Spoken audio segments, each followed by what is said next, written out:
una conversación sobre el concepto de violencia, ¿sí? Entonces, bueno, yo los invito y las invito a esto, a que podamos conversar acerca de qué entendemos hoy por violencia. Pareciera por ahí que si lo titulamos de esa manera, alguien puede preguntarse, bueno, pero realmente tenemos que indagar hoy acerca del concepto de violencia, es algo tan claro, en todos los medios de comunicación está presente, ni hablar en la academia, en las redes sociales, o sea, ¿quién podría tener alguna duda acerca de qué es la violencia? Pero lo cierto es que en lo cotidiano se nos presentan dificultades para acercar el concepto. Sí, quizás no teóricamente, pero frente a situaciones particulares, sobre todo ahora que como decía Juliana, por ejemplo, tenemos un observatorio nosotros al interior de la facultad, pero ustedes sabrán también que la universidad tiene un protocolo de actuación frente a situaciones de violencia de género que ocurren en el ámbito académico, que puedan ocurrir en el ámbito académico. Y en esas situaciones se plantea en general este problema. Pero esto que me están trayendo, a la persona que recibe la denuncia, la inquietud o la noticia, esto que me están trayendo, ¿es un caso de violencia? Pero también la persona que está inmersa en la situación muchas veces duda antes de llevar su caso, antes de someterlo a consideración, porque no tiene claro si se trata o no se trata de una cuestión de violencia de género.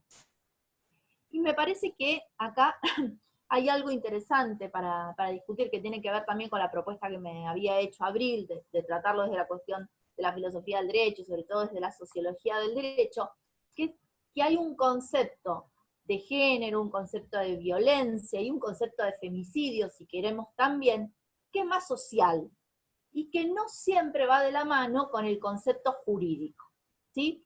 Por ejemplo, yo miro acá que la Casa del Encuentro, no sé si ustedes saben que la Casa del Encuentro es una ONG que funciona en Capital Federal, pero que tiene presencia en todo el país, que es la que maneja y centraliza toda la información sobre género y principalmente sobre violencia de género. A su interior funciona el observatorio más importante que hay sobre violencia de género, y es un observatorio además sobre femicidios. Hicieron un informe sobre la cantidad de femicidios en los últimos 10 años. El número da 2.679 femicidios en estos 10 años. Ahora, si nosotros miramos las estadísticas, nos vamos a encontrar con que no hay 2.679 sentencias, es decir, que no hubo 2.679 situaciones en las cuales el sistema dijera que está frente a un femicidio. De hecho, no sé el número al día de hoy, no quiero equivocarme, pero la última vez que miré la estadística en lo que va de la cuarentena, de este tiempo de encierro que llevamos todos, íbamos en un número de 32 femicidios. Pero claro, son femicidios en un sentido social, no jurídico, porque lo que hay todavía son calificaciones provisorias en el mejor de los casos. Todos aquí somos abogados o están a punto de serlo, y saben que la cuestión va a determinarse tanto por una calificación jurídica certera como por la existencia de una sentencia condenatoria que lleve a decir con valor jurídico que estamos frente a un femicidio. Por lo cual, una es la lectura social que se hace cuando se dice, llevamos 32 femicidios, 32 mujeres que murieron en manos en general de sus parejas, en manos de hombres, porque para hablar de femicidio tiene que ser la víctima una mujer, tiene que mediar violencia y el matador tiene que ser un hombre, pero resulta que no tenemos ese mismo número de sentencias, ¿sí? De hecho, si miramos la cantidad de sentencias por femicidio que hubo desde que se sancionó la ley que trajo los agravantes del artículo 80 hasta fines del año pasado, nos vamos a encontrar con que tenemos 54 sentencias por femicidio. Y claramente, si nosotros hiciéramos la estadística de los últimos 6 años, nos vamos a encontrar con que la lectura social o la noticia acerca de los femicidios es mucho más que esa. Si me permiten, hacemos una breve introducción, yo les voy a compartir la pantalla, alguien abra el micrófono para decirme si están viendo, ¿se ve? Todavía no, ahí no. Todavía no, a ver, espérame un segundito, No. algo mal hice. No, no se ve todavía. A ver. Ahora sí, ¿no? Ahí va, perfecto. Ahora sí. Bien, perfecto, gracias chicas. Bueno, entonces si me permiten hacemos un repaso rápido de algunas cuestiones muy, muy básicas sobre género y sobre violencia de género, porque hablar de violencia de género implica antes conocer algo acerca de la perspectiva o de la postura o los estudios de género, ¿sí? Y me interesó plantearlo así como dice la Filmina, ¿no? Pensar en la violencia de género como un aspecto paradojal de las relaciones interpersonales. ¿Por qué? Porque lo que trae la perspectiva de géneros es la revelación de que el hogar, que la casa, que el lugar que tendría que ser un lugar de protección, de contención para la familia, es el lugar generalmente más peligroso para la mujer. De hecho, vamos a ver algunos números un poquito más adelante, y vamos a ver que la gran cantidad de femicidios que se han producido en los últimos 10 años fueron al interior del hogar, y fueron además llevados adelante por parejas o exparejas, es decir, lo que conocemos como femicidio íntimo. Eso nos da una idea acerca de cómo la violencia de género se gesta al interior de las relaciones interpersonales, y por eso decimos que son paradojales, porque esa relación que tendría que ser para el afecto, que tendría que ser para el bien del otro, termina siendo una, en los casos en los que se visibiliza la violencia, por supuesto que se desata la violencia, termina generando situaciones de agresión y de retaseo de derechos para las mujeres. Ha sido sin lugar a dudas la perspectiva de género la que puso blanco sobre negro sobre esta cuestión. ¿Y qué es lo que dice la perspectiva de género? Aquí fíjense que la pantalla yo la he dividido en un par, ¿no? En una mitad de ese par vamos a encontrar el sexo, como la base biológica, ¿sí? Todos nacemos y al nacer, lo que hace el mundo social, digamos, el mundo político, es asignarnos un sexo, ¿sí? Pero esa asignación sexual tiene una base biológica, ¿sí? Es decir, el sexo es una característica anatomobiológica. Por eso decimos que el sexo biológico es natural, ¿sí? Es decir, está inscrito en la naturaleza.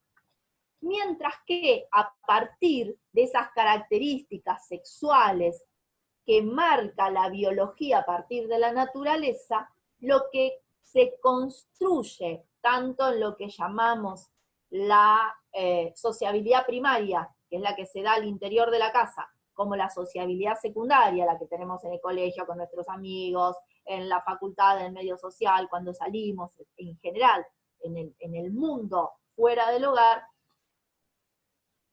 va construyendo ciertos estereotipos o ciertas características a partir de esas asignaciones sexuales a los que vamos a llamar género. Es decir, lo que hace la perspectiva de género es distinguir lo que es el sexo biológico, nacer con ciertas características que hacen que se nos distingan entre femenino y masculino, y a partir de ellas gestionar características.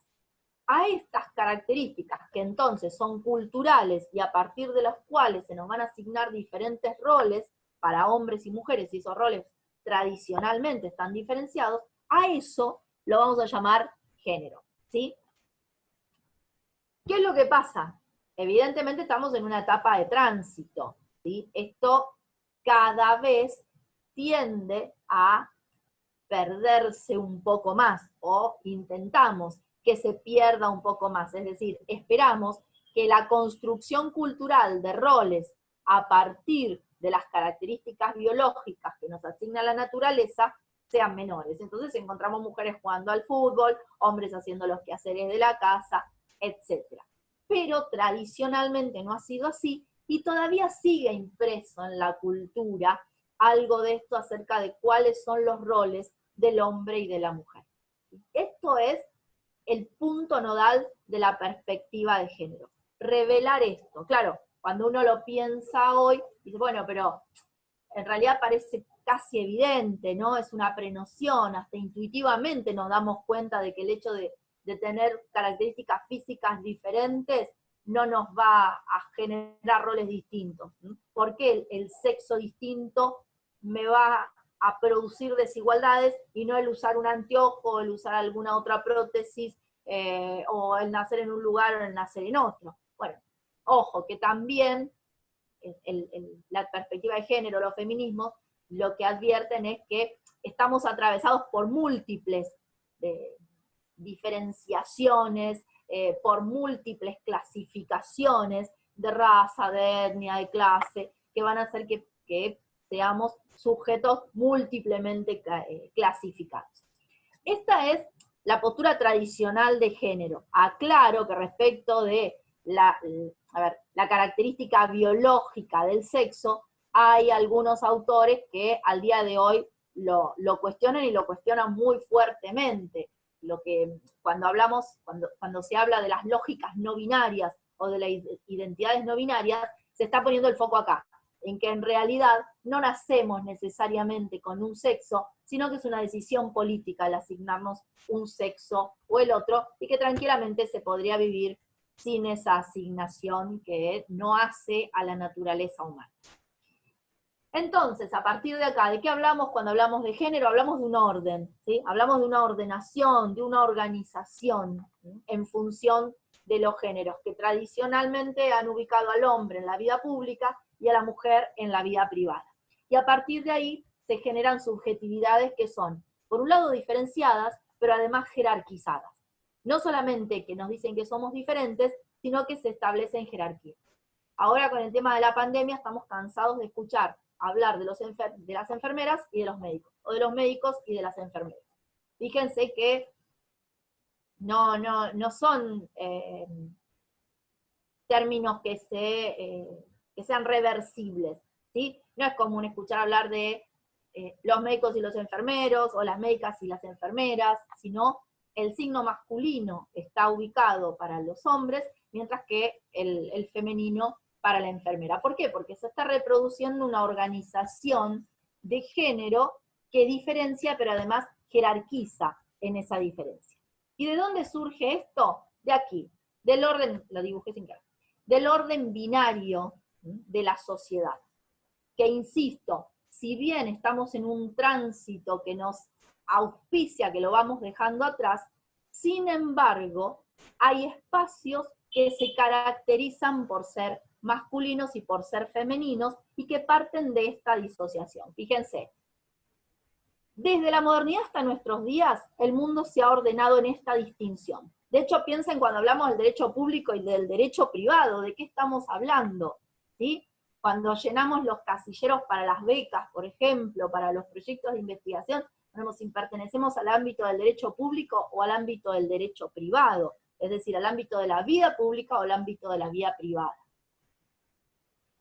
¿Quién es el referente de la vida pública? El hombre, mientras que la mujer es la referente de la vida privada, de la vida en el hogar. El hombre dedicado a la política, a la economía. Díganme cuántas mujeres economistas han visto últimamente hablar de la crisis. ¿Quiénes somos, en cambio, las que nos ocupamos del hogar y de la familia y de lo que llamamos las tareas de cuidado o la economía del cuidado? Porque tiene un valor el trabajo al interior del hogar, un valor económico, ¿sí? No solamente moral.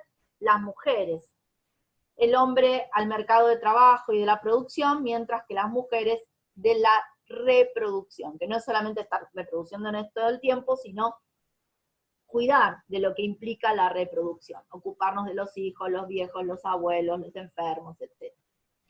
El hombre es el dueño de la razón, mientras que a la mujer se la considera emotiva.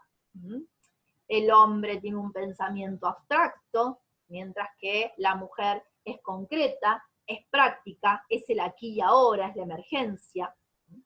El hombre, por lo tanto, está sujeto a lo que llamamos el control formal, esto es el derecho, mientras que la mujer tradicionalmente ha dependido del padre de familia, primero del padre y luego del marido.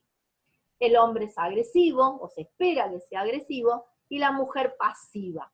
Y finalmente, aunque podríamos seguir largamente con esta caracterización, vamos a ver que el hombre tiene autonomía sexual, puede decidir sobre sus elecciones sexuales, sobre cómo conducirse en su vida sexual, mientras que la mujer está limitada por una lógica que podríamos llamar del recato, ¿sí? Esta idea de la pasividad femenina se lleva a la vida sexual. Es uno de los mitos sobre los cuales está construida la modernidad, la pasividad sexual femenina. Entonces,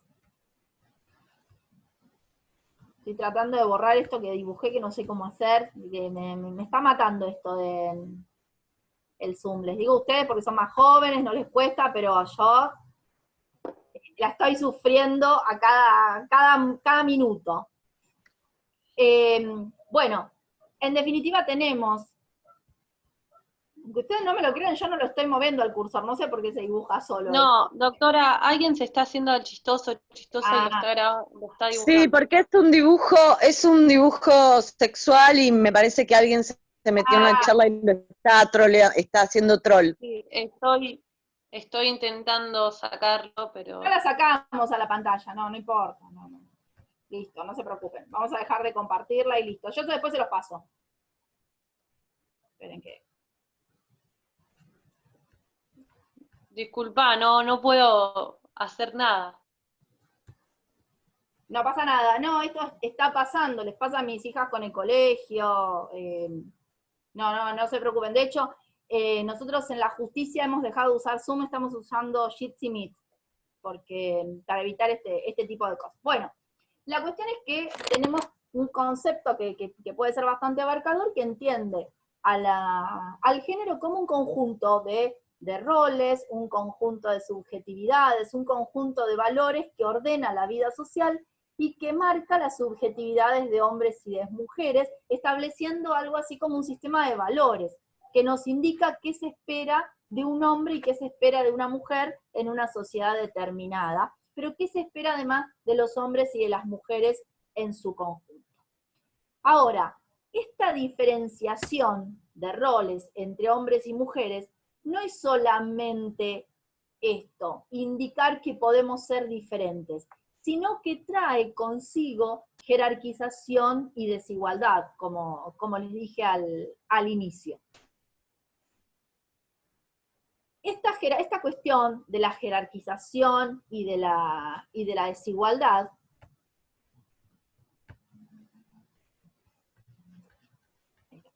esta jerarquización que genera para las mujeres la pérdida de derecho ha sido advertida principalmente por el derecho internacional humanitario. Es decir, cuando nosotros hoy vemos cómo los sistemas nacionales han... ¿Saben qué? Se mete alguien y no lo puedo sacar. Ahí está. No, lo estoy sacando, eran dos personas, dos personas con distinto nombre estaban haciendo lo mismo. Bien, sí, porque ahí recién me aparecía la foto de alguien también, por eso. Bueno, cuando los sistemas nacionales avanzan de la manera que la han hecho nuestro, por ejemplo, con la ley 26.485 de violencia de género, lo han hecho en gran medida traccionados por el derecho internacional humanitario, ¿sí? El derecho internacional humanitario, a través de diferentes documentos, pero principalmente dos que nos interesan mucho. Uno es la CEDAW, que es la Convención para la Eliminación de todas las formas de discriminación contra la mujer, es un documento que fue aprobado por la Asamblea de Naciones Unidas en el año 79, y que Argentina lo ha suscrito con carácter de ley, y también la Convención de Belém do Pará, que lleva su nombre porque fue firmada en ese estado brasileño, y a la cual Argentina también ha adherido. Es un documento de 1994, nosotros adherimos, si no me equivoco, en 1996, incluso también hemos adherido a su protocolo facultativo. A lo que refieren es a que la violencia de género es producida por las desigualdades que tienen lugar a partir de esta jerarquización estructural de las sociedades conforme un orden de género. Es decir, la división de la sociedad en géneros y las desigualdades que se siguen de esa diferenciación es, conforme lo entiende el derecho internacional, gran parte de la razón de la violencia contra las mujeres, ¿sí? Hay una pérdida tal de autonomía para la mujer como colectivo que genera que el hombre, en tanto es el que lleva el mejor lugar en este orden binario al que refería recién, sienta que es el dueño, sienta que puede actuar sobre la vida, los derechos y sobre todo el cuerpo de las mujeres, ¿sí? A partir de esto, entonces, es que Argentina sanciona la ley 26485. Antes habíamos tenido la 24417, que era más limitada, era una ley de violencia familiar, y con la modificación ahora tenemos esta ley que es mucho más abarcativa y que establece tanto los tipos como las modalidades de la violencia de género, que me parece que acá es donde podemos charlar un poquito si les parece. Hace poco me llamaron para dar una capacitación para un grupo que estaba intentando armar un protocolo. ¿Y qué duda surge ante situaciones así? Bueno, pero ¿cuáles son las conductas que vamos a entender como violencia? ¿Sí? ¿Cuáles son las conductas que pueden hacer que una persona sea expulsada, que la denunciemos, que acompañemos a alguno de los integrantes o la persona que quiere denunciar a formular esa denuncia? Y empiezan a surgir dudas, ¿sí? Dudas que surgen como colectivo, pero dudas también, como les decía al principio, que tienen las personas que pueden estar viviendo situaciones de violencia. Entonces lo primero que tenemos que hacer es repasar cuáles son las formas que el sistema ha establecido y que llamamos tipos, ¿sí? ¿Qué tipos de violencia de género les parece que podemos tener? La violencia física, la violencia psicológica, la violencia sexual, la violencia patrimonial. ¿Qué otra violencia se les ocurre que pueda haber? Laboral. Laboral, esa en el ámbito laboral la podríamos llevar a las modalidades, pero no importa, es una clasificación que hace el sistema. No tenemos por qué hacerla nosotros, porque como les decía, no nos vamos a limitar a lo que dice el derecho, sino que, insisto, hay una lectura y una mirada de la violencia que por ahí se cinde, se separa, se desenlaza un poco de lo que dice el derecho, ¿no? Entonces sí, puede ser que la violencia física, o psicológica, o simbólica, podemos hablar también de la violencia simbólica entre los tipos y modalidades, puede darse en diferentes ámbitos, ¿sí? Entre esos ámbitos tenemos también el laboral. ¿Qué es lo que pasa? Cuando pensamos en violencia de género, tendemos a pensar inmediatamente en lo que antiguamente se llamaba, antiguamente les digo hace unos años, ¿no? Se llamaba violencia familiar o violencia intrafamiliar. ¿Cuál es el problema del concepto de violencia familiar? Que nos da la idea de que la violencia es horizontal o que es caótica, que es una familia violenta. Y la verdad es que no es una familia como tal. Y la violencia no es una violencia desordenada, sino que es una violencia unidireccional. Va hacia un ámbito, va desde un lugar hacia otro. Va desde el hombre agresor hacia la mujer. Y ustedes dirán, pero ¿siempre es el hombre el agresor? ¿Puede haber mujeres agresoras? Y es común, y pasa, que nos den ejemplos, ¿no? Entonces, bueno, pero mirá el caso de Nahir Galarza, que lo mató al novio. Y entonces, pensemos, ¿por qué llama tanto la atención el caso de Nahir Galarza? ¿No será justamente por la excepcionalidad? ¿Cuántos otros casos recordamos del mismo año en el que Nahir Galarza mató a su novio, de homicidios de mujeres hacia sus parejas? Pero si miramos los números, yo ahora los tenía ahí, a ver si lo puedo encontrar por acá, el año pasado, si no me equivoco, en el año 2019, tuvimos 299 casos de femicidios que denuncia la Casa del Encuentro. ¿De dónde saca esos números la Casa del Encuentro? De las noticias periodísticas, ¿sí? Y en general, números más, números menos, y sin por eso perder de vista que es una vida más, una vida menos, estamos siempre arriba de los 280 femicidios por año. Yo siempre calculo, miro para dárselos como información, los últimos 5 años, y estamos en números que van así, 290, 285, 287, estoy buscando y no lo voy a encontrar. De manera que nos encontramos con que la mujer está sobre representada en el fenómeno, lo cual nos da la pauta de que es legítimo hablar de violencia sexual, de violencia sexista, o de violencia contra las mujeres, o de violencia de género. ¿Por qué? Porque no es una violencia desordenada, sino que es una violencia que se ejerce del hombre o por parte del hombre hacia las mujeres. Bueno, no voy a encontrar el número, después cuando esté buscando otra cosa, seguramente se los encuentro. Igualmente les mando las filminas a través de Juliana, y van a tener los números de los últimos años. Entonces, exactamente eso, el hecho de que tengamos un caso en 4 años, y si multiplicamos los casi 300 casos en 4 años, o algunos más, algunos menos, pero vamos a tener arriba de 1100 casos, nos da la pauta de que en realidad es un fenómeno, ¿sí? Pero acá viene otra pregunta, y antes de seguir con los tipos y modalidades.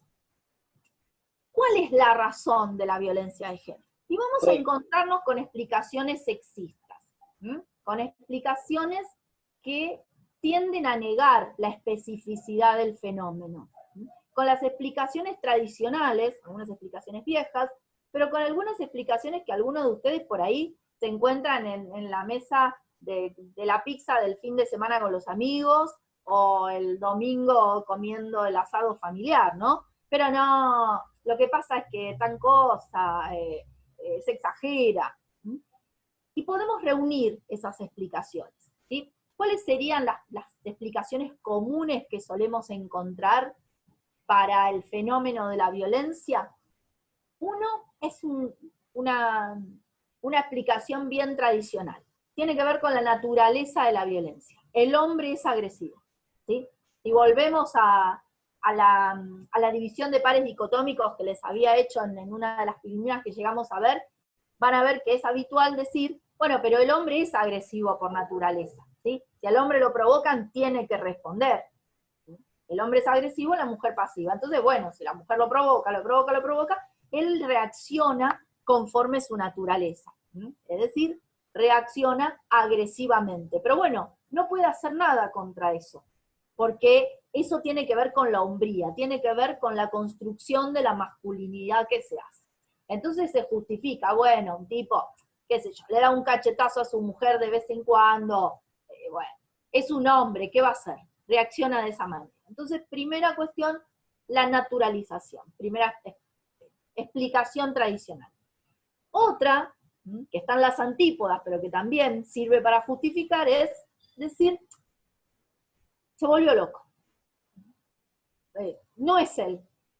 Y esto es habitual porque suele pasar que la persona que es agresiva al interior del hogar, pasa también con las agresiones sexuales muchas veces, en el mundo social, o incluso con la familia, son personas de los más queridas, simpáticos, carismáticos, nadie los ve venir.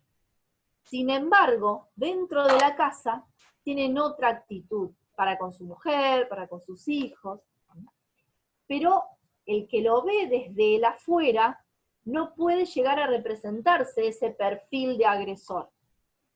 Entonces, ¿cuál es la explicación? Se volvió loco. De hecho, nuestro sistema durante mucho tiempo, hasta no hace mucho tiempo, tenía todavía la figura del crimen pasional, aquel en el cual el hombre era justificado en una agresión ante la infidelidad de su esposa. ¿qué se esperaba que hiciera? Se volvió loco. Y podemos encontrar todavía fallos bastante recientes en los cuales se entiende que podría estar justificado este tipo de accionar. Insisto, como nuestra interrogación hoy no viene por el lado de la dogmática penal, ni mucho menos, para eso habría que preguntarle a algún penalista, la podríamos invitar a Andrea Zarini, por ejemplo, para que lo vea desde esa perspectiva. La inquietud tiene que ver con cuánto como sociedad estamos dispuestos a aceptar de estas explicaciones, ¿sí? Entonces, según la explicación sexista, se volvió loco. Es lo que llamamos la patologización. Hay una película española que se llama Te doy mis ojos, en donde esto se ve claro. Es un hombre que hace un tratamiento, va a un grupo, hay grupos de autoayuda para hombres agresores, y se lo trabaja desde el lugar de la enfermedad. Si se trata adecuadamente, va a poder curar su enfermedad. Otra mirada es la idea de que se trata de un problema que tiene que ver con la barbarización de los lazos sociales actuales, es decir, es un problema más de la violencia, ¿sí? De la violencia social que se ha instaurado. Vieron que suele decirse, y estamos todos locos, estamos nerviosos, nos peleamos en la cola de la estación de servicio para cargar nafta. ¿Cómo no querés que el hombre esté nervioso y le pegue a la mujer? Si estamos todos como locos. ¿Sí? Y algo de eso también está trascendiendo un poco con lo de la cuarentena y con el aumento de la violencia intrafamiliar en lo que hace a las relaciones interpersonales. ¿Sí? Pareciera que la situación o la lógica de encierro termina explicando qué es lo que pasa. ¿Sí? Pero está 40 días, 50 días juntos, no están habituados a estar tanto tiempo, a compartir tanto, se reencuentran y se dan las situaciones de violencia. Pensemos un poco en los chistes, en los memes que circulan a través de las redes, a través de WhatsApp, respecto de cuál insoportables somos las mujeres, qué es lo peor para un hombre en el encierro. Fíjense, seguramente ayer o hoy han recibido algún chiste respecto de qué difícil le hacemos pasar a los hombres el encierro las mujeres. ¿Sí? Y la última explicación que se suele dar tiene que ver con que la violencia en realidad no es un problema unidireccional, sino que es un problema de a dos. El famoso concepto de la pareja tóxica. No es que el hombre es violento, sino que algo hizo la mujer para relacionarse de esa manera, y que en el fondo a la mujer le gusta. Le gusta que el hombre sea violento, sea viril, sea masculino. Por algo se está quedando. Entonces no es un problema de Juan, sino que es un problema de Juan y de María. Bien, el derecho internacional humanitario y nuestro sistema entienden que estas explicaciones están todas equivocadas. El problema es un problema estructural, no es ni de Juan que se volvió loco, ni porque está en su naturaleza,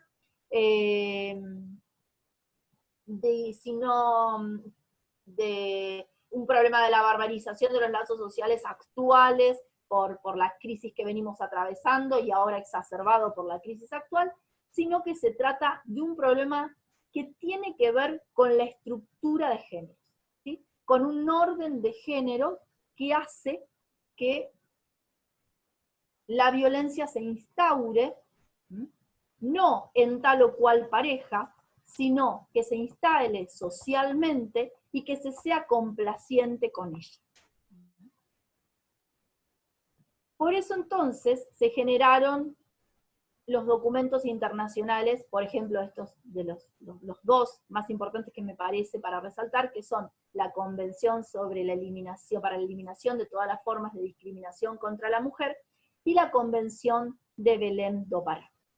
Traen conceptos amplios respecto de qué se entiende por violencia de género, y nuestro sistema, como les decía, a partir de la ley 26.485, ha tomado ese concepto. El concepto de la Convención de Belém do Pará, se los leo si me permiten, dice que cualquier acción o conducta basada en su género que cause muerte, daño o sufrimiento físico, sexual o psicológico a la mujer, tanto en el ámbito público como en el ámbito privado. ¿Sí? Esto es lo que dice Belém do Pará, que nosotros la aprobamos en el año 96 como ley 24632.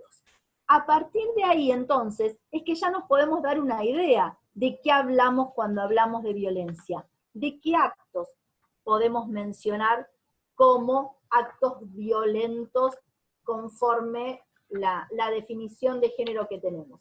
Y entonces es que vamos a tomar esta clasificación que yo les mencionaba hace un ratito. Vamos a hablar de violencia física, vamos a hablar de violencia sexual, vamos a hablar de violencia psicológica, vamos a hablar de violencia patrimonial y vamos a hablar también de violencia simbólica.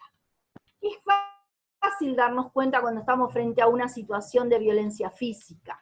Es fácil, aunque nos parece más difícil de encontrar casos, que los hay, imaginarnos cuando estaríamos frente a un caso de violencia patrimonial, ¿sí? Una mujer que no sabe cuál es por ejemplo, el ingreso familiar, no sabe dónde está la escritura de su casa, no dispone de documentación para hacerse autónoma. Es fácil, o relativamente, identificar cuando estamos frente a un caso de violencia sexual, ¿sí? Ha habido un tránsito hacia el reconocimiento de mayores formas de violencia, ¿no? Como todo aquel acto de naturaleza sexual que agreda la autonomía de la mujer. Pero cuando pensamos en violencia psicológica o violencia simbólica, quizás es más difícil, ¿sí? Porque la violencia psicológica no solamente es difícil de detectar para la propia víctima, sino que es aquella para la cual el sistema está menos preparado también para recibir, ¿sí? Y ahí es donde vienen estas situaciones en las cuales la mujer trata de explicar que está siendo víctima de violencia y suele recibir negativas que pueden generar casos de violencia institucional por la denegación de acceso, ¿sí? Casos en los cuales hay gritos, hay insultos, hay desestimación, hay agresión a la estima de la mujer, hay una desvalorización constante. Esos son supuestos de violencia de género, de violencia de género de tipo psicológica. No servís para nada, sos una inútil, estás deforme, sos horrible, no sé por qué me casé con vos, pero eso dicho continuamente. No servís para nada, sos inútil, sos una mala madre, sos una mala esposa, no servís para nada, sos una inútil, sos una mala madre, sos una mala esposa. Eso a lo largo del tiempo, a lo largo de los años. Y cuando hablamos de violencia simbólica, hablamos de los estereotipos y los arquetipos de género que denostan a la mujer en el mundo social, en el mundo público. Estos chistes que circulan, de los que hablábamos hace unos minutos, son formas de violencia simbólica. La idea de que la mujer es una torturadora, vivir con una mujer 40 días, las 24 horas es lo peor que puede pasar, toda clase de ofensas respecto de la naturaleza femenina. La violencia simbólica no es ejercida por uno u otro necesariamente, es aquella que se da en contextos públicos. Pensemos que hace no mucho tiempo, una cerveza, si no me equivoco fue Brahma, tuvo que retirar una publicidad. ¿Recuerdan la del bautismo birrero? Que un grupo de personas tomaba a una mujer que estaba con un vaso y se reían de ella porque estaba con su traguito de color, y la forzaban llevándola al agua y tomaba cerveza. Entonces, a partir de ahí, entonces cambiaba su estatus. Bueno, esas son formas de agresiones que en algunos casos pueden llevar a situaciones de violencia. Y quiero aclarar algo, cuando hablamos de violencia, no siempre hablamos de delito, la mayoría de los casos de violencia no configuran delitos. Esto es interesante tenerlo en cuenta, porque es común que en los medios de comunicación te pregunten, bueno, ¿y pero por qué no estaba detenido? ¿Y qué se hizo? ¿Y por qué aquello? ¿Y por qué no? Porque la mujer conserva su autonomía, por supuesto, ¿sí? Es la mujer la que tiene que decidir, más allá de además qué limitaciones procesales puede haber para que actúe un tercero, la mujer conserva su autonomía, por supuesto, y No en todos los casos, insisto, estamos frente a delitos, menos de acción pública, por lo cual entonces va a depender de la autopercepción que la mujer tenga de la situación. Y entonces acá viene el segundo inconveniente al que hacía referencia. El primero tiene que ver con cómo la sociedad lee determinada conducta, y el segundo problema tiene que ver con cómo cada una de nosotras lee lo que está pasando en una relación determinada. Cuando un grito, cuando un sinnúmero de gritos, cuando una advertencia, cuando un zamarreo, deja de ser algo que la mujer lo entienda como normal y pasa a ser una situación de violencia. Y uno dirá, bueno, pero un zamarreo siempre va a ser una situación de violencia. Claro, la cuestión es que la mujer que lo está percibiendo lo entienda como tal, ¿sí? Y lo pueda visualizar como una situación no normal, porque una característica del orden de género es la normalización. La normalización implica que ciertas conductas, que ciertas formas de relacionamientos entre los géneros se entienden como normales, como naturales, ¿sí? Y precisamente lo que hacen es que sea difícil para la mujer que lo está padeciendo visualizarlo como algo no normal, como algo que sale de la regla que la naturaleza o que la norma manda. ¿En qué ámbito se pueden dar estos supuestos, estos tipos de violencia de los que hablábamos recién? Pueden ser en la vida doméstica, principalmente en la vida doméstica. Más del 60% de los hechos de violencia que terminaron en femicidios en los últimos años tuvieron lugar al interior del domicilio. Si no me equivoco, más del 62% de los femicidios fueron cometidos por parejas o exparejas de las mujeres víctimas. Quiere decir que la incidencia de la violencia doméstica en el total de las formas de violencia es muy alta. Esta es la primera forma. De hecho, cuando pensamos en violencia de género, es la que nos viene como una prenoción, pensar en la violencia doméstica. La violencia institucional, aquella con la que se encuentra la mujer cuando logra salir de lo que llamamos el círculo de la violencia, encuentra un acceso a la justicia, lleva su demanda, pero la respuesta no es satisfactoria.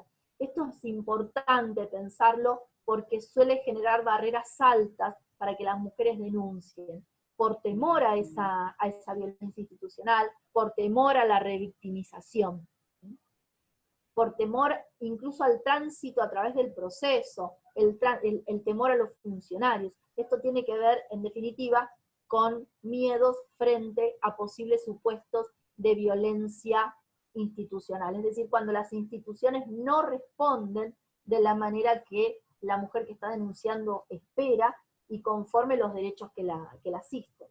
Puede darse también en el ámbito laboral, es decir, el acoso laboral puede asumir la forma, por ejemplo, de algún tipo de violencia de género, violencia psicológica, pueden ser violencias simbólicas, puede ser violencia física también, algún tipo de violencia sexual, ¿no? Algún tipo de agresión sexual. Pueden darse en el ámbito laboral, por supuesto. Puede haber también violencia contra la libertad reproductiva, cuando a una mujer se le limita la autonomía en materia reproductiva, por ejemplo, el acceso a anticonceptivos, parejas en las cuales el hombre no permite que su mujer se cuide, que él no acepta la utilización de un método anticonceptivo y no le permite a la mujer tampoco la ingesta de pastillas o la utilización de algún método mecánico. Y es más común de lo que pensamos. Es muy común el embarazo no deseado por estas circunstancias, por la imposibilidad del acceso a métodos anticonceptivos. Tenemos también la violencia obstétrica, que es la violencia que sufre la mujer en todo el proceso que rodea al embarazo y parto. Es decir, el trato, el maltrato que puede recibir la mujer en esas circunstancias. La negativa de analgesia, comentarios insultantes de parte del personal que la asiste. Ahora te quejas, ahora te duele, pero bien que antes te gustó. Ese tipo de trato son agresiones que afectan a los derechos frente a este supuesto, a esta modalidad. Hacen a la autonomía, hacen a la dignidad de las mujeres. Y finalmente tenemos un nuevo supuesto que se incluyó a fines del año pasado, que es la violencia política, cuando la mujer está limitada en el acceso a la vida pública política. Es una modalidad específica. Tengan en cuenta que esta cuestión del acceso a la vida pública, a la vida política de las mujeres, ya ha dado lugar a la ley de cupo político, ha dado lugar a la ley de cupo sindical también, así que es una de las cuestiones que más ha interesado a la perspectiva de género. Yo hace unos minutitos les dije algo respecto a la violencia institucional, que cuando la mujer lograba salir del ciclo de la violencia y logra hacer la denuncia, puede encontrarse con un supuesto de violencia institucional. ¿Qué es el círculo de la violencia? Si me permiten. No tengo forma ahora porque no puedo compartir la pantalla. Yo tenía alguna filmina por acá, pero refiere refiere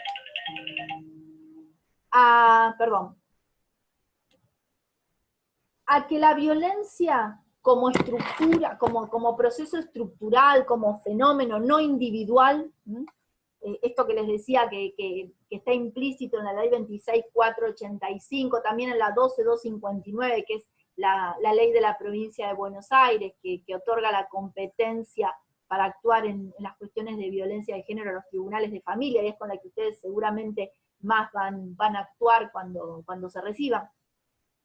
Tanto estas normas de derecho doméstico como el derecho internacional, como les dije, entienden que la violencia de género es un proceso. Y como tal, no depende de lo que le pasa a tal o cual persona, sino que a tal o cual persona les pasa eso, y tal o cual agresor actúa de la manera que actúa, porque entiende que lo hace conforme un orden que así se lo permite. Miren, acá encontré los números, vieron que les dije que cuando buscara otra cosa. Por ejemplo, en el año 2012 tuvimos 255 femicidios, en el 2013 295, en el 2014 287, en el 2015 286, en el 2016 290, en el 2017 295, en el 2018 273. Y bueno, el año pasado, como les dije, la Casa del Encuentro informa que hubo 299. No sé si la pantalla capta el ciclo, ¿lo ven, no? ¿Sí? Fíjense, ¿veis? Bien. Fíjense que es una especie de espiral lo que tenemos. En esta especie de espiral vamos a tener que iniciamos una relación, inicia una chica joven, una relación con alguien que conoció en la facultad, re simpático, divino, el chico que a todos les gusta, que a todas las madres les gusta como yerno, divino, pibe bárbaro. Empieza la relación, empieza todo bien, salen un par de veces, se ponen de novio, muy formal, él enseguida la lleva a conocer a la familia, se compromete, y después de un tiempo, después de los chocolates, que él paga todo, por supuesto, porque es re caballero, la va a buscar, la lleva, la trae, porque Mar del Plata hace frío y ella no tiene auto y no sea cosa que tenga que estar esperando el colectivo tarde, a la noche, ahí en 25 de mayo, entonces él la lleva, la trae, es divino, pibe divino. Después de un tiempo, empieza lo que llamamos la fase de tensión, esto es, empieza el control. Él le empieza a pedir que no vaya a una reunión con unas amigas, que no vaya a tal cumpleaños, que no vaya bruto, porque no, mejor que se quede con él, o que no, que no salga directamente, ¿para qué quiere ir? Empiezan ese tipo de interrogatorios. ¿Para qué? ¿Por qué? ¿Con qué razón? ¿Qué vas a buscar? ¿Qué necesitas? La ve charlando con un amigo, él llega a buscarla en el auto, la está esperando ahí en 25 de mayo y la ve que ella está en el hall adentro con unos compañeros y ese que te miraba, que te pensaba que yo soy tarado, que no me doy cuenta, yo soy hombre, me doy cuenta cómo te miran, y vos también, que les estás histeriqueando, me estás tomando por boludo, perdón la expresión, pero ¿qué está pasando acá? Empieza la tensión, empieza el control. Entonces ella le dice, no, mira, mañana no me vengas a buscar porque me voy a estudiar a la casa de Catalina cuando salgo, y resulta que ella sale y él está en la puerta esperándola. No, pero quedamos en que no venías hoy, me iba a lo de Catalina. No, pero no, ¿cómo te vas a ir sola? Ahora, que es tarde, la llevo yo a las 2. Empieza un control, que en el primer momento, ¿cómo lo ve Juana, supongamos que ella? Juana lo ve como actos de caballerosidad. Hay cosas que hoy ya no se ven, ¿no? Que un chico haga estas cosas, mirá, qué presente que está, y cómo se compromete, no es común, es tan formal, mirá qué macanudo. Pero después de un tiempo esas cosas empiezan a molestar un poco. Entonces cuando Juana quiere empezar a poner límites, él, al cual le vamos a poner Joaquín, no le gusta que Juana le ponga límites. Entonces empieza a molestar más. Y de esa fase de tensión, la cosa se va tensando, se va tensando, se va tensando tanto, que llegamos a un momento de agresión. Claro, el primer momento de agresión no va a ser un cachetazo, no va a ser una piña. El primer momento de agresión puede ser un grito en la puerta de la facultad, puede ser un insulto, puede ser sos una atorranta, porque no nos olvidemos que el hombre tiene autonomía sexual, mientras que la mujer todavía queda bastante de esto, vivimos bajo cierta lógica, o viven ustedes que son jovencísimas, bajo cierta lógica del recato todavía. Hay algo de eso presente, ¿sí? Entonces, ¿qué te pensaste? Que yo soy un tarado, tomando el pelo. Eso puede ser la primera forma de agresión.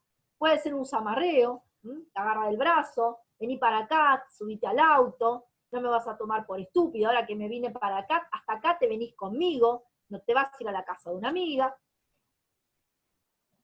Y ella lo advierte, a Juana lo advierte y no le gusta, discuten, y luego de eso viene lo que llamamos una luna de miel, porque Joaquín, que tampoco es tonto, se da cuenta que no le gustó a ella. Y pasamos de la fase de tensión a la fase de agresión, y luego a lo que llamamos una reconciliación o luna de miel. En donde, ¿qué pasa? Joaquín pide disculpas, dice que no lo va a hacer más, que él no es así, no sabe lo que le pasó, se volvió loco, él no grita, él no trata así, nunca vio que sus padres se trataran así, que él no lo va a volver a hacer, que lo perdone, que se sienta re mal, se siente avergonzado, se humilla, pide disculpas. Conclusión, Juana lo perdona. Y viven un tiempo en esa luna de miel en la que Joaquín vuelve a ser el de antes y Juana gana algo de libertad, pero luego de un tiempo vuelve la fase de tensión. A Joaquín le vuelve a molestar que Juana siga estudiando, entonces ahora ya deja de estudiar, ¿para qué querés si yo te voy a mantener? No necesitas, ¿qué querés? Es una excusa para irte de casa, es una excusa para verte con otro tipo, hasta que la tensión lleva a una nueva fase de agresión, a un nuevo momento de agresión, a una nueva explosión violenta. Y esta explosión violenta nuevamente va a dar paso a un arrepentimiento, un pedido de disculpas, que va a dar lugar a una fase de luna de miel, de distensión, para luego volver a la situación de tensión. Esto es lo que se entiende que es lo generador de la violencia de género. Y esa espiral se va cerrando de manera tal que cada tanto, un promedio entre 280 y 300 veces por año, termina en un femicidio. ¿Sí? ¿Vieron cuando dicen, ahora de hecho ha circulado bastante información de la Casa del Encuentro respecto de los femicidios de ahora, de la etapa de la cuarentena, y me acuerdo que cuando iban 16 femicidios, 5 se había detectado que tenían varias denuncias previas. ¿Qué había pasado? Eran casos que estaban bien inmersos en el ciclo de la violencia. Mujeres que en algún momento habían logrado una línea de fuga, fueron, radicaron una denuncia, pero volvieron. Ese es un grave problema también que tenemos con la cuestión de las denuncias, porque las mujeres denuncian, pero al no ser muchas veces, no tener mecanismos de autovalidación, no ser autónomas en materia económica, porque en general las violencias no vienen solas, las violencias se superponen, donde hay violencia física hay previamente violencia psicológica, porque fíjense, antes de que Joaquín las amarree a Juan o le dé un cachetazo, o la tironee el brazo para meterla en el auto, ya le dijo, ¿no?, que era una atorranta, que no lo valoraba, que quién le iba a dar bola si no era él, que tenía que agradecer que él estuviera con ella, que no servía para nada, que era una inútil, que era fea, que estaba gorda. O sea, todo eso pasa antes, en general, de llegar a la explosión violenta. Esta es la explicación tradicional. Tenemos un ciclo que se cierra, y ese ciclo se cierra en un femicidio cada tanto tiempo. Ahora bien, ¿qué viene pasando en los últimos tiempos? Los informes dan cuenta de que la violencia se instala mucho más tempranamente, en lo que llamamos parejas jóvenes y parejas nobles. Esto es, este ciclo de la violencia, de lo que da cuenta, es de una pareja de cierto tiempo, porque se dan procesos que requieren permanencia de la relación en el tiempo.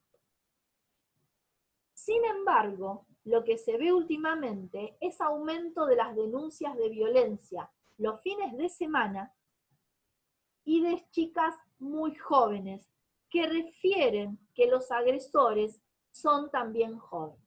Ustedes saben que el mayor número de femicidios se da en la edad entre 19 y 50 años, es decir, en la etapa reproductiva. Y en esas edades coinciden también los femicidas. De manera que la juventud es una etapa de peligro. Sin embargo, lo que viene pasando es que aparece cada vez más tempranamente, es decir, en parejas jóvenes en cuanto a edad, pero también en parejas jóvenes en cuanto al tiempo que llevan de relación. ¿Sí? Este es un tema para prestar atención, para empezar a trabajar acerca de la violencia en el noviazgo, y para prestar atención también respecto de cuáles son los actos que entendemos como violencia. Seguramente si en un grupo social uno viene borracho, un varón viene borracho, se pelea con otro, un grupo de amigos, ¿sí?, se pelea con otro y le da una piña, no vamos a tener ninguna duda en interpretar ese acto como un acto de violencia. Ahora, si uno de los miembros de ese grupo, supónganse ex compañeros del colegio que se juntaron, uno de ellos viene, y el chiste es mostrarle videos pornográficos a una de sus compañeras, sus ex compañeras, o mandarle los videitos, o mientras todos están charlando acerca de anécdotas con el profesor de matemática hace 4 años atrás, uno está mandándole videos y chateando con alguna compañera, insistiéndole respecto de que quiere mantener relaciones sexuales y ella le dice que no, y él le dice, no, pero yo sé que sí, no te hagas la boluda. ¿Eso no lo tomamos como una agresión también? No te vas a ir a tu casa, no te voy a dejar ir, vos de acá no salís. ¿Eso no es agresión? El hecho de recibir, de encontrarse con un video que una chica no quiere ver, o que él le mande fotos de él, ¿eso cómo lo pensamos? Me parece que lo que tenemos que empezar a hacer es indagar acerca de cuán complacientes podemos ser con estas situaciones que pueden ser entendidas como de violencia. ¿Cuál es el límite de lo que entendemos dentro de lo que son las reglas del coqueteo, del interrelacionamiento entre jóvenes, mujeres y varones, pero sin embargo empezar a encontrar los límites a esos relacionamientos? Porque la ley, por más que nos hable de violencia física, psicológica, sexual, patrimonial, simbólica, no nos dice cuáles son las características definitorias de cada uno de esos tipos de violencia, sino que parece ser que es la propia praxis la que nos va a permitir pensarlo. Entonces, imagino, cuando se sancionó la ley de violencia de género, no existía WhatsApp. Era impensable que alguien pudiera recibir un video pornográfico o recibir una propuesta o ser acosado a través del teléfono, porque no estaban dadas las condiciones tecnológicas para que ello pasara. Pero hoy en día sí. Entonces necesariamente tenemos que ver la forma de adecuar aquello que entendemos socialmente como un acto violento con lo que la ley nos puede proveer al día de hoy, entendiendo que siempre la ley va a venir un poco más atrás, seguramente, de aquello que pueda constituirse en un acto de agresión. Incluso no necesariamente pensemos en los tipos o modalidades de la ley. Situaciones que hagan que una estudiante de derecho se sienta agredida y que diga, esto lo voy a llevar al centro de estudiantes. Lo quiero charlar con las chicas o los chicos de la comisión de género para que me digan a ver si lo ven como para ir al rectorado, al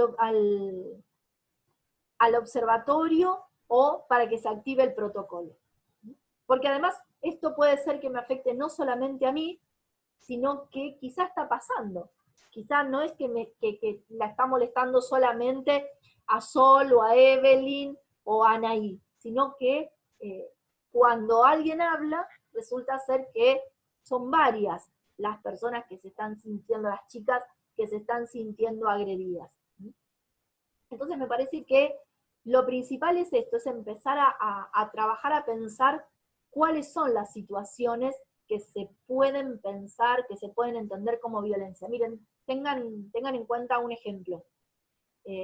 Hace un par de décadas atrás, pensar en la violación dentro del matrimonio estaba muy dificultoso. Hoy en día nadie duda que pueda haber una violación dentro del matrimonio.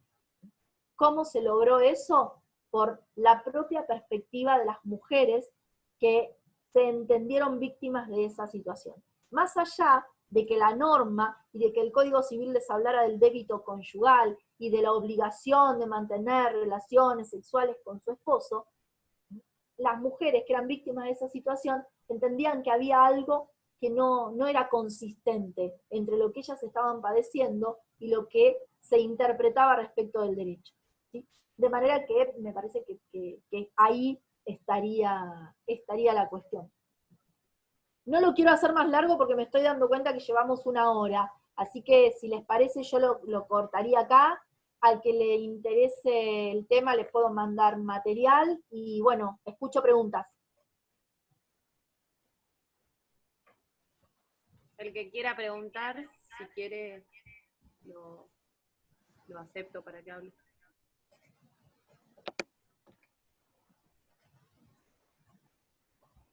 ¿Nadie? Bueno.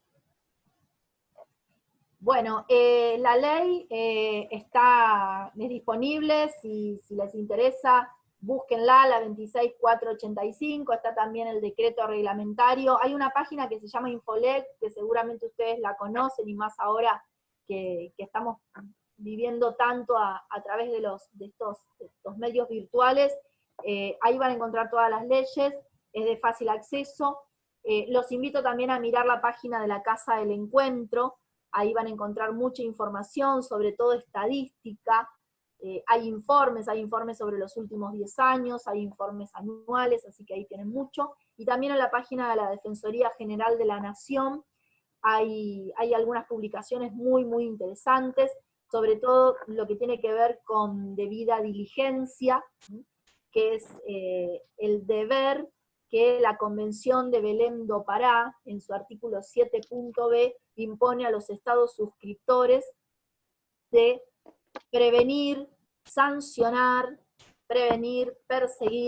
sancionar y reparar todo lo que tiene que ver con situaciones de violencia de género. Hay casos que son emblemáticos, el caso Campo Algodonero, por ejemplo, o María da Pena, entre nosotros el caso Góngora de la Corte Suprema, hay muchísimo, así que bueno, el que le interesa, casi todos tienen mi correo electrónico, si no se los piden a los chicos en el centro de estudiantes, y se comunican y les puedo mandar la información que quieran. Ahí tenés una pregunta y alguien te iba a preguntar. Ahí está. Y dígame. Bueno, primero, mil gracias por la charla, porque la verdad que había un montón de conceptos que yo los tenía un poco confundidos, y sí, me encantaría recibir material. Y segundo, es una duda concreta, a ver cuál sería la perspectiva.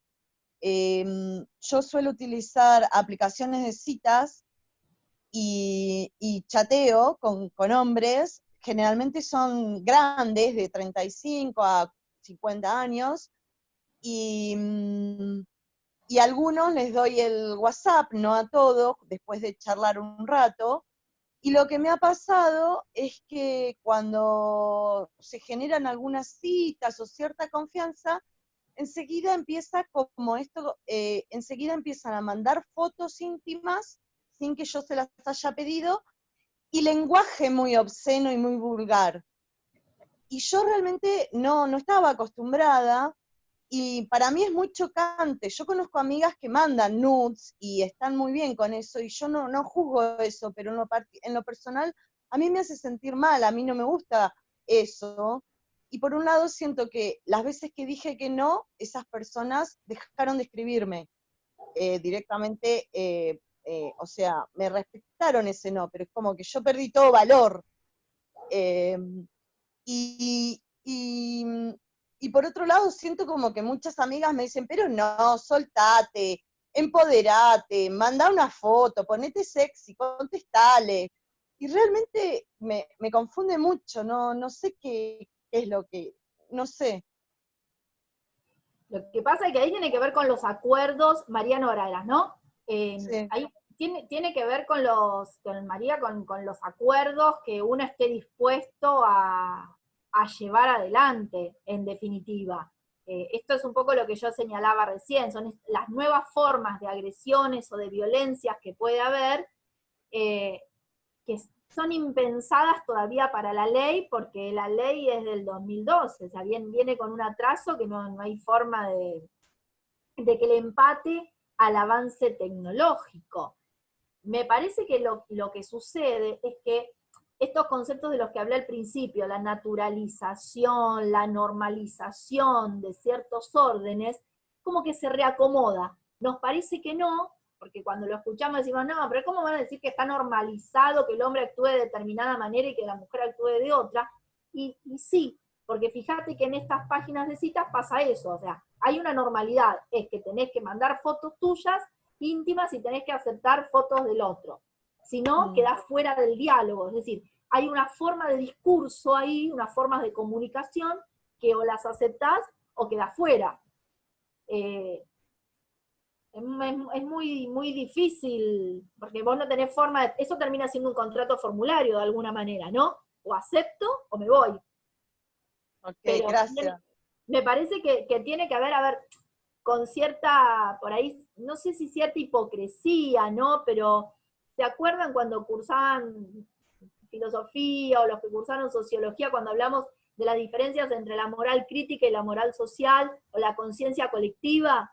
Bueno, me parece que pasa por ahí, ¿no? La idea de que es adecuado hacerlo. Si no estás de acuerdo, entonces te tenés que ir. Pero me parece que siguen manejándose ciertos códigos respecto de lo que es la masculinidad y la feminidad que siguen atrasando.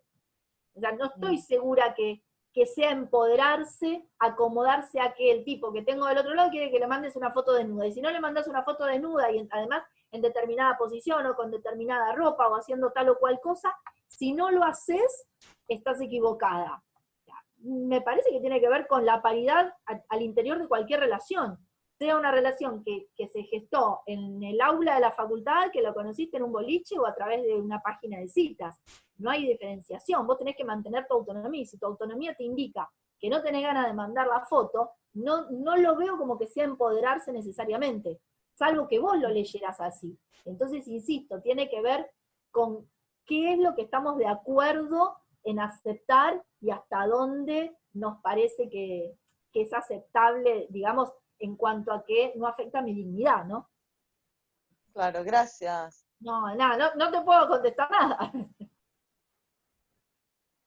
No, sí, sí, directamente, o sea, durante mucho tiempo, por ese motivo abandoné las aplicaciones de citas y ahora de alguna manera es como que estoy siendo un poco más clara directamente en el chat y en el perfil, en lo que escribo, las cosas que no voy a tolerar y bueno, me parece que por ahí daba por sentado que el otro no lo tenía que hacer, pero evidentemente la que tiene que poner el límite soy yo.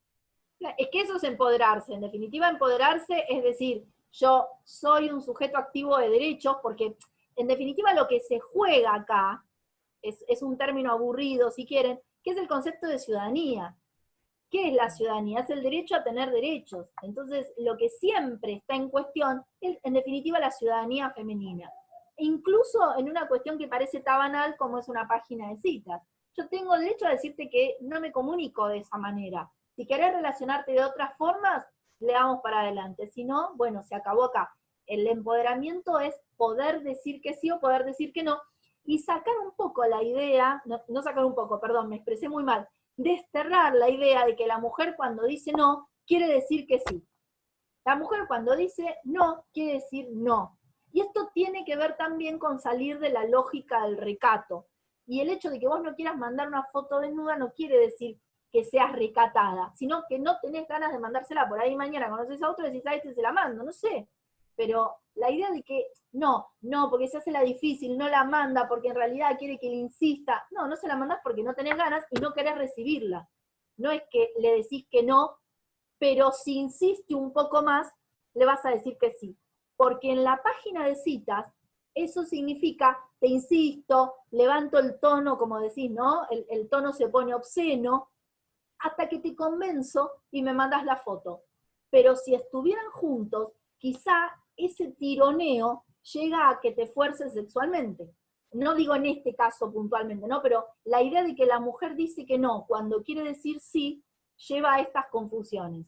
Y a estas confusiones que durante muchísimo tiempo han terminado justificando las violaciones. Bien, ¿hay alguna otra?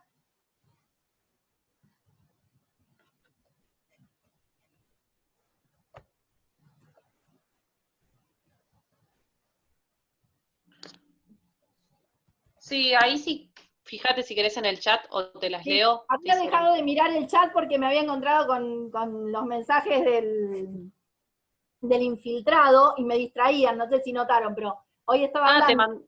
¿te mandó al privado? Me mandó, entonces al final las colgué. Es sobre algún proyecto en donde el Estado actúe de oficio en casos de violencia de género, teniendo en cuenta el respeto a la autonomía de la mujer. Mira, Nara pregunta esto. ¿Estás por ahí, Nara?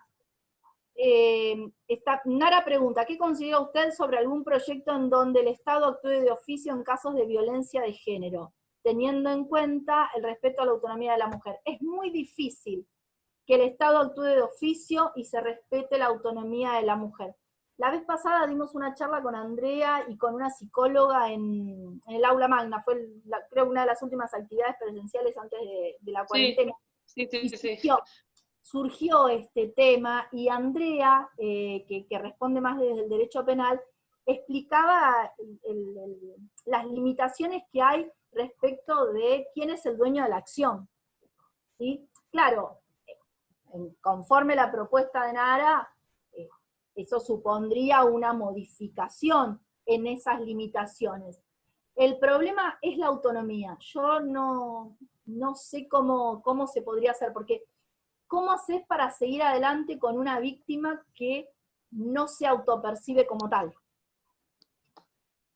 Pasa esto, tiene a ver, hay algo, una situación bastante homóloga a esta con los casos de trata, en los que, como es un delito de acción pública, la trata de personas, las denuncias anónimas o las denuncias de tercero prosperan, e incluso ha habido sentencias en las que las víctimas no se han autopercibido como tales. O sea, no es descabellado, no es imposible, puede pensar si de hecho en algunos tipos de violencia, como por ejemplo el vinculado a la trata sexual, que es una forma de violencia que afecta a la libertad, que afecta a la autonomía sexual, se da, podría darse, y es posible hasta que incluso avancemos en ese sentido, ¿no?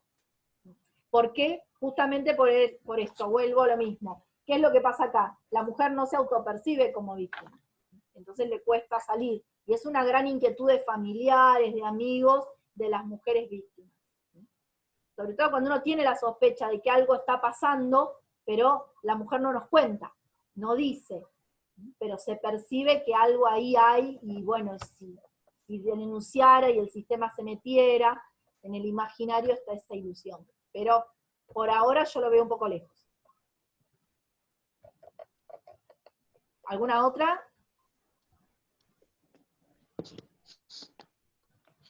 Acá alguien pregunta en el mismo sentido, Rocío, parecido a Nara, si yo considero que alguna amiga, vecina, conocida está pasando por esta situación, ¿se puede hacer algo?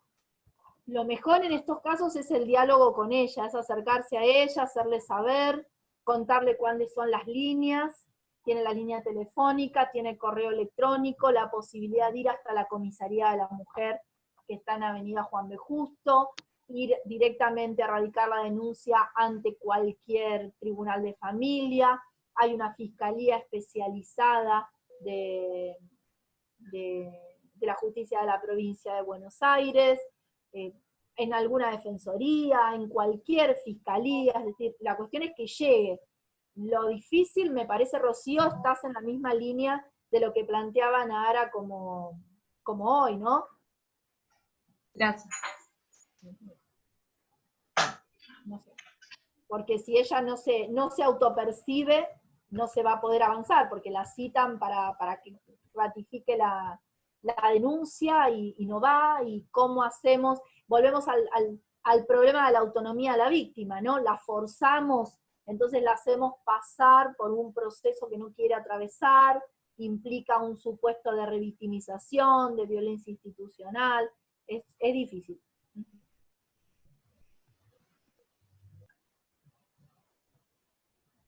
Bien, ¿ninguna otra? No sé si alguien más. Te habían preguntado por dónde podían sacar más material y le dije que por tu mail. Si no, me Sí. pueden escribir a mí desde el centro y Sí, no tengo problema. que me manden al mail, y